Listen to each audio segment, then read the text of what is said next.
Hello guys, how you doing? Welcome to 𝐒𝐢𝐬 𝐔𝐊. Thrustmaster have recently sent me their latest wheel and pedal combo. It's the T248 system.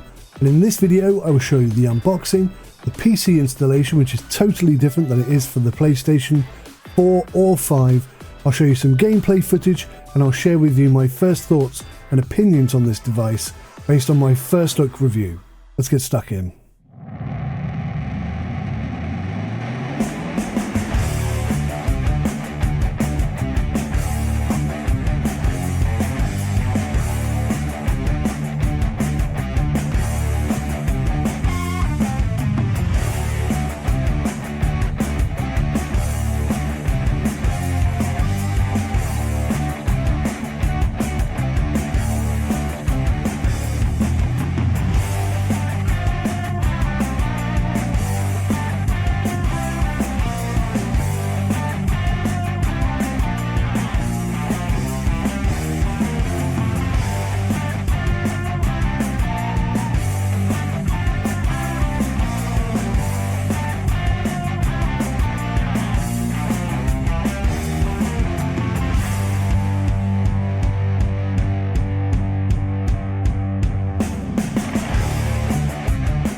Thrustmaster contacted me in order to review the T248 before it launched. Sadly, they didn't follow through on that request until last week. So whilst there are now lots of reviews out there where they're screaming about the noisy paddle shifters, and they are quite noisy, there are many things that I still feel have been overlooked or barely discussed. The Thrustmaster T248 is something of a conundrum. Certainly it is a budget entry-level option at £300, and with its hybrid force feedback system, it is intended to compete with the likes of the Logitech G29 and the G923. And on some levels, it absolutely blows them away. But in others, it falls short. But what isn't abundantly clear is which demographic this is actually aimed at. The T248 is compatible with the PS4 and 5 consoles and PC. The first thing you will notice about the T248 though is just how light both the wheel and the pedals are. This is due to the use of bespoke 3D printed components instead of the use of metal. The design on the pedals is impressive and strong, but you would be forgiven for thinking that the build quality then might be poor due to it being mostly plastic. Surprisingly though, the build quality is actually very good. I'll discuss this more in this video later. Personally, I find the wheel aesthetics to be exceptionally appealing. With its smooth edges and angular design, I do like it a lot. Now the small factor 27cm diameter wheel is very similar to the G29, but unlike the G29, it is a plastic design with a soft touch leather outer wrap. Now it's comfortable to hold and it doesn't slip easily when you're driving, and if I squeeze it as tightly as I can, there's no creaking or cracking sounds to be heard. And the Hall sensor magnetic paddle gears are also made of plastic, and they are equally strong and robust. That aside, the buttons on the wheel are of the highest quality. There are a variety of new look buttons, switches, and I'm very fond of the outside flick switch operators. And the reason for all these new buttons, of course, is to allow the user to interact directly with the onboard display and modify the wheel's configuration on the fly. A very cool feature. So cool, in fact, that I will dedicate a complete video to this part of the system because I think it's that important. I have a TrackRazor TR8 sim rig as well, which I really desperately want to attach this to.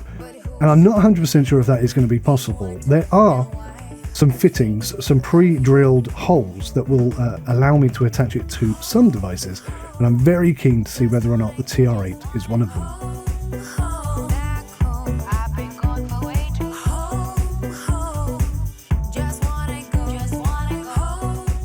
The underside of the T248 has a nice cable management trench and cable tie system, which will help to keep things neat and organised. It's easier to install these before attaching the desk clamp, which itself is also pretty easy to attach. I've owned two Thrustmaster wheels in my life, this T248 and my first ever wheel, which was the Ferrari GT Experience racing wheel. Sadly, the only thing that ever broke on that wheel was the clamp bracket itself, and I was surprised to see that this brand new Thrustmaster wheel, some 10-15 years later, has the exact same clamp design. For the brakes, there are 4 levels of resistance available. A black replacement spring and washer is supplied along with an Allen key, which can also be used to help you adjust the pedal placement. The stalks themselves, although made from plastic, do appear to be very solid and very robust.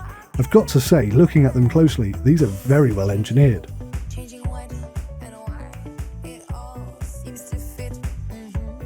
Now, the T248 is primarily designed for PlayStation, so in order to make it work on your PC, you will need to download and install some firmware and software drivers and updates.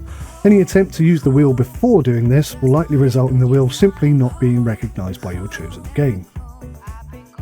So in order to do this, you simply need to head to the Thrustmaster website, navigate to the T248 support page, and download the PC driver and firmware updater software.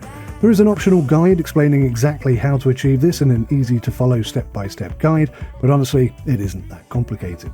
Simply install the drivers and run the updater and follow the steps as guided.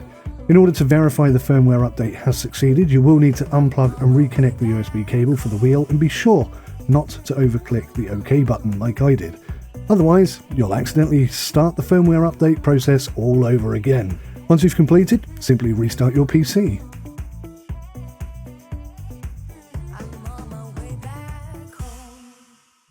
Now, it's well documented that I've had lots and lots of stutters and force feedback issues when trying to race on WRC10, and I was hoping that the T248 would enable me, for the first time ever, to play stutter-free. Now, it's fair to mention that I still have 𝐔𝐊 installed, which appears to be a key issue with WRC10, and as such, it didn't work. It was definitely better, but it certainly wasn't perfect. I didn't lose any force feedback at all, which is definitely a step in the right direction, but I was still having some significant stutter problems. However, there were actually more significant issues that I had to contend with, which made racing in WRC10 that little bit more unfavourable, let's say. 4, 3, 2, 1. First of all, in this current configuration, aka attached to my desk with the pedals on the floor, the pedals would simply slide or twist or rotate each time I pressed a pedal, especially if I pressed the brake pedal.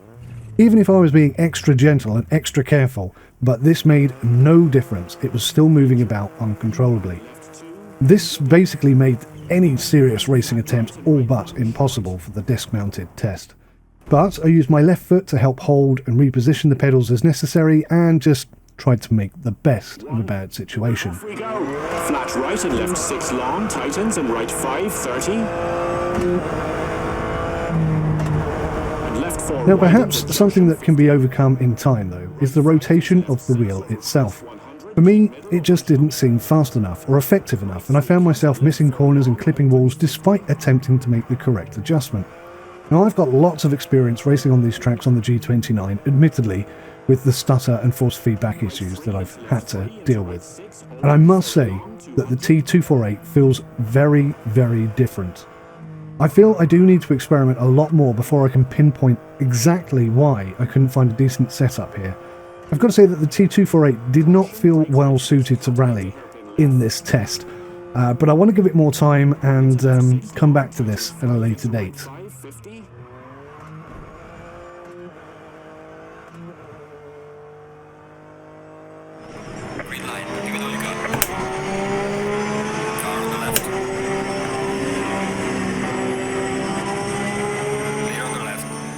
So giving up on WRC10, I switched to some 𝐒𝐈 𝐸𝐶𝐿 Competizione and immediately found this to be a much, much better fit for the wheel. You can watch this entire race on Sim UK Ultimate Realism if you wish. I also booted up and tested out Euro Truck Simulator 2. Again, that video will be made available on Sim UK Ultimate Realism 2.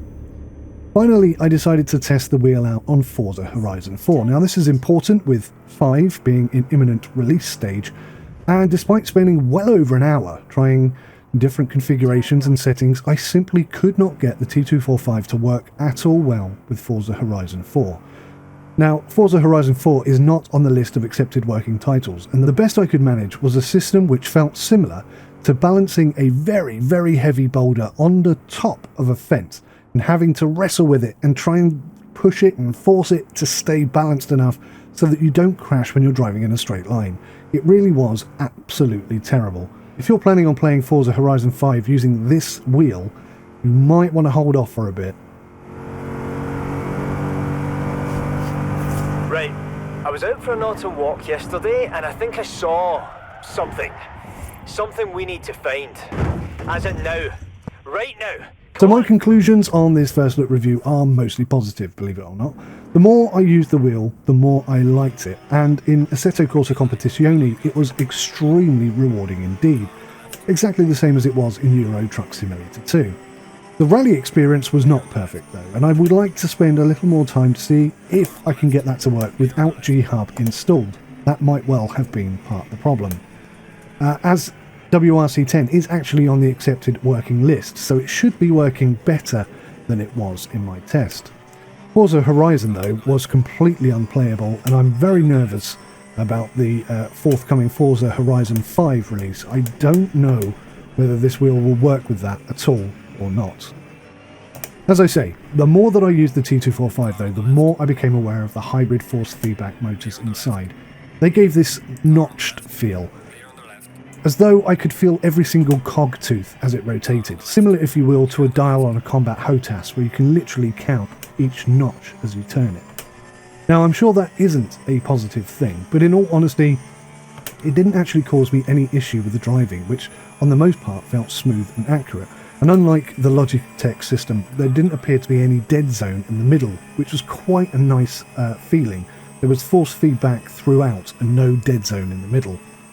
Now it took me a while to adjust from my G29 muscle memory to the T248, it's fair to say, and part of me feels that the T248 has perhaps less strength or less communicative force feedback in total, which is odd because it's being promoted as being 70% stronger than the T150, and I was expecting a really quite strong force feedback feeling. Indeed, many of the reviews I have watched have said that this has got a very, very good, very, very strong force feedback system. I'll be honest with you, I just didn't feel that that was the case. And I did try it out on all different force feedback setting strengths using the onboard system controls, but truth be told, it just didn't feel as strong.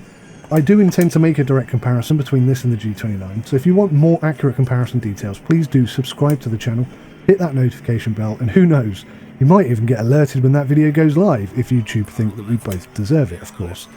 Now, I haven't discussed the onboard display at all thus far, mostly because I want to make a dedicated video for that, but also because, in all honesty, once you've set up and started a race, you're unlikely to actually need to adjust it, or, for me at least, I barely even looked at it. Perhaps in time I'll find the display to be more useful to me. One thing I can say about it though is that being able to change the rotation and the force feedback settings on the fly without having to leave the game and resort to something like 𝐔𝐻 was a massive plus. I was really genuinely impressed by that, and yeah, very much looking forward to making that video. The jury is still out though as regards who the ideal demographic is for such a wheel. Certainly beginners and medium level sim fans would be able to utilise this, but with the foot pedals sliding about so easily, I think that you will struggle to be competitive at any level without first attaching them to a sim rig or something similar. That being said, there is a lot of interesting options for players who like more casual driving games like Euro Truck or Farm Sim, and the additional button options could really benefit these players quite a bit as well. The long and short of this first look review is this. I really liked the look of this wheel when I first saw the launch trailer. I was a little bit put off when I first opened the box and felt just how light it all was and saw how plastic everything was. But as I continued to use it more and more, I actually started to realise just how robust and well built it is. The pedals I think will be more effective when attached to a sim rig, and there is more research for me to do to say whether or not I think the T245 is even suitable for rally at this stage. One thing I must mention of course are the noisy paddle gears. They are very loud, but they're also incredibly precise. I didn't miss a single gear, not one time, and on the G29 that is a constant issue. If you're using the paddle gears on the G29 you can miss a gear easily. If you're using the handheld shifter, you're almost guaranteed to miss gears in every single hot lap. Now I think the noise on the paddle occurs when the spring-loaded paddle returns to its original position, and it seems to be whacking against its mount there. So I think there's a possibility for Thrustmaster to adjust this mount perhaps, or do something to dampen that sound. Hopefully Thrustmaster will be able to do something about this in time, or perhaps we as consumers might find a suitable solution, as we often do. As loud as they are though, the precision is very appealing, and I for one can actually live with that noise in favour of that heightened precision. So the T248 is a very good quality entry-level wheel with some great features which I will discuss more in future videos, and I might well be swayed towards this over my G29. Genuinely, it is good enough to be a consideration for taking place of my G29, but I will make that direct comparison video in order to really clarify that point soon. Logitech are renowned for rebranding their existing wheels with minor, insignificant improvements. Same motor, still gear driven, for example, and from the reviews that I've seen, the True Force upgrade is more a marketing tool than anything else. It doesn't really do much to the force feedback. But this T248 has genuinely got an abundance of new and previously unseen features, and that is really quite exciting. My hat goes off to Thrustmaster for maybe taking a bit of a gamble on this one, but it's a gamble that I think in the long run might very well pay off. I hope this review has been useful for you. Thank you for watching. Please hit the like button, subscribe if you haven't, and I'll see you in the next one. Take care, goodbye for now.